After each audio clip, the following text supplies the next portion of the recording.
Remuneration Commission (SRC) has suggested that the salaries of public servants should not surpass 35% of the total revenue generated. Addressing the media, SRC chairperson Lynn Mengich expressed apprehensions regarding the government's significant wage bill, noting that 47.3% of revenue is allocated to the wage bill, while over 60% is earmarked for debt repayment. The Salaries and Remuneration Commission said they refused daily subsistence allowance for top government officers, as well as reducing sitting allowances for state officers, including members of county assembly and commissioners. Friends will also provide an opportunity to discuss and develop purposeful actions towards enhancing the role of productivity in the fiscal sustainability of the wage bill. There indeed exists a huge potential for the optimization of productivity in the public service.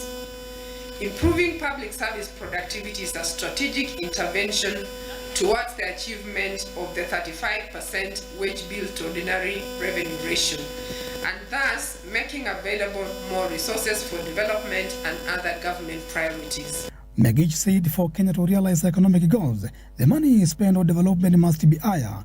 Out of the 2.2 trillion Kenya shillings, where currently 1.03 trillion Kenya shillings goes for payment of government employees.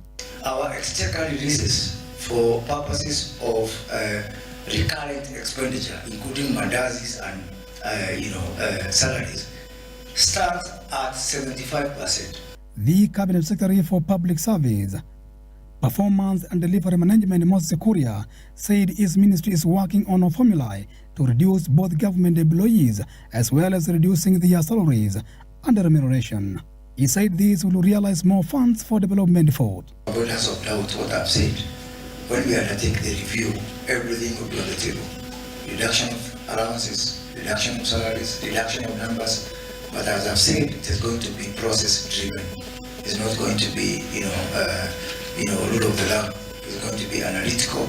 It's going to be professional. It's going to be detailed because we have to do the right things and be driven by science and by facts.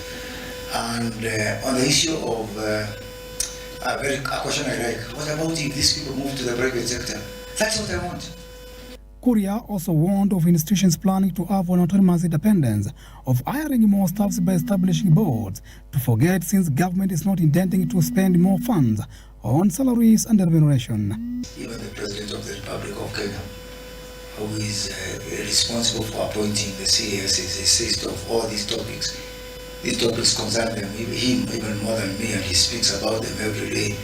So I must say that it's not going to be sacred cows when it comes to that conversation. The Salaries and Remuneration Commission is calling all government stakeholders for national wage bill debate at Bomas of Kenya from 15th to 17th of April to chart way forward on reducing recurrent expenditure from 47% to 35%. Aaron Kenyamazio, Look Up TV, Nairobi.